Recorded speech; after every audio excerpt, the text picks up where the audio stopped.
I woke up this morning to see these headlines. Judge Bolton removes heart of the law, SB1070. And then I also went to get this rag and saw Janet Brewer pilloried on the front with the words, "Get out," across it. This naturally got me quite upset.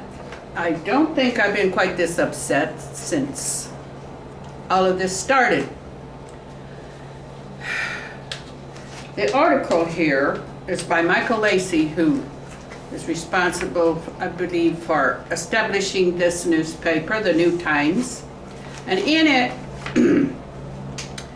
now Michael Lacey, mind you, has been working at another of the papers that, there's two, I think, or three possibly, in New York, in the Village, and I don't even think he's been here. His presence Who's the one that went to St. has Louis? not. Well, that's another one that's just been established. I've heard of it before. I shouldn't have said I'm from St. Louis, right? Yeah. But anyway, this article that he wrote, well, he's got all examples of immigrants in here are, the immigrants are innocent, they've been mistreated in every instance.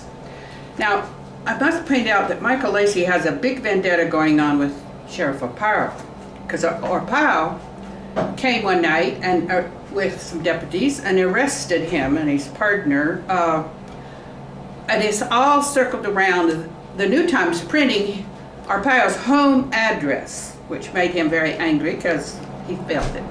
You know, people could get at him if they did this. They want to TP his residence. Yes, and so that was the justification. Well, so there's a big vendetta going on in back of this. And Michael Lacey, I have to say that I'm afraid Michael Lacey has lost his objectivity. And when a journalist loses his objectivity, what he writes, it's kind of disturbing. My own justification for talking on these matters is having spent 20 years in a low income, you might say very low income, district that was 90% Mexican. I knew many Mexicans, I interacted with many illegals, whoever that I found around me. Yeah, well, yes, ghetto. My kids always refer to it as the ghetto for good reason, because there was constant gunfire, people.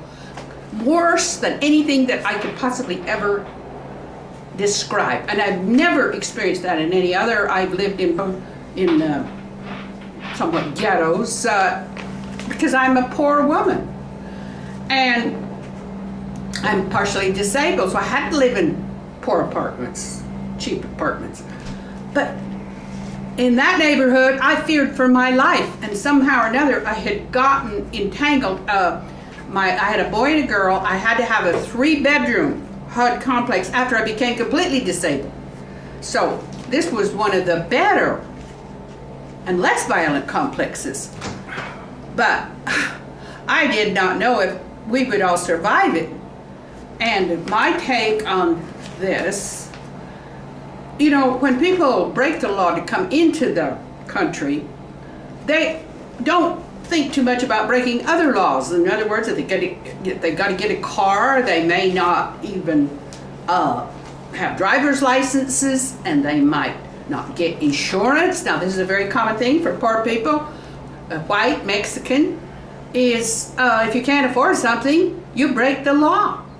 But heck, my sons and my nephews, their cars have all been impounded, and they've been cited for not having the proper insurance when they were, you know, not doing so well financially. If we're white, we can expect to be our cars to get impounded if we do some little thing.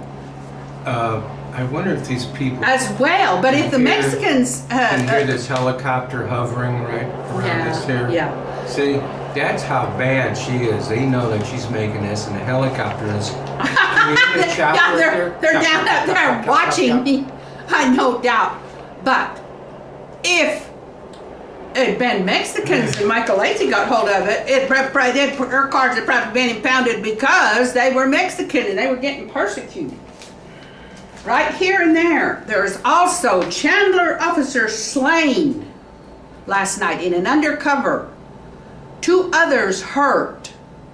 That's another thing going on. And I will bet you anything you want to bet that some illegals are probably involved in this shooting and this crime I bet you $5. I'm sure that they're not. $5. You'll bet $5. I'm sure they won't be all white names. So Michael Lacey to me, but anyway, I'm going to say that I don't think Janet Brewer deserves this. This lady has had to cut the budget until it just could hardly be cut anymore. And she's just done this courageously. She's not just been concerned with illegal immigration. She's been concerned in how to keep Arizona going in these hard economic times. And the one thing that I disagreed with her on is when she said all illegals are involved with drugs. Now I don't know if she was misquoted. I doubt if she even thinks all of them are. But I would say that there's plenty of criminal activities involving illegals. And it's not just the illegals who come here this year. There's people who are illegals here, who've been here for years, who have not gotten a green card, who have not tried to become citizens. Why? Because the pressure was not on. They didn't feel the need to.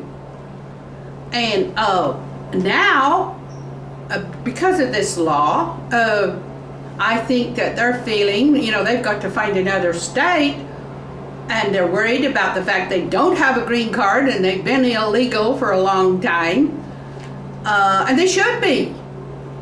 I mean, I ask you, Michael Lacey, I ask you, Alf Gutierrez, who's in here, as a Mexican activist, what do you expect to have happen if illegal immigration, the laws against it are imposed? So we either have to say, okay, people, come on, we'll take your poor, we'll take your hungry, and Wait a second. but let's that not. was many years ago, and they were coming in from Europe, and they've got a big statue out there. I forget the statue of identity or the statue of nudity or something like that. Liberty. Oh, is that what it is? Yes. Well, go ahead. What's your point? Well, my point is that obviously people have known that I'm not from Arizona. I am from St. Louis, and this person who went to the St. Louis Riverfront Times is not going to find a lot of Mexicans there.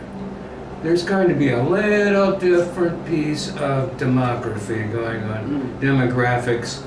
They're going to find out in St. Louis, the black population is in the majority. Used to be like 1 million people in St. Louis. Now, wait, let me finish this. Then it was down to 800,000 because they all moved out to the suburbs. And it used to be the blacks are like 30%. Now the blacks are like 80%. So guess what? Do you think a Mexican in their right mind would want to move into St. Louis if they weren't dealing drugs? Well, maybe not.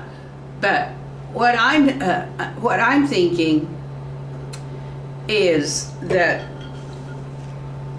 I put a disclaimer on that. Don't tell anybody where I live, okay? I mean, seriously, this is... Okay, time's up. That's it. That's all we can do. Oh, by the way, the helicopter has landed on the roof. I believe that we're going to see him in a few minutes. We'll take her in custody. They're knocking at the door. Let's be objective, people. Joe, I didn't mean it, Joe. I didn't live in the Mexican district because I hate Mexicans. Because you lived there because... I lived there because I was interested in Mexicans, decided to. Well... I could have moved. I'm not prejudiced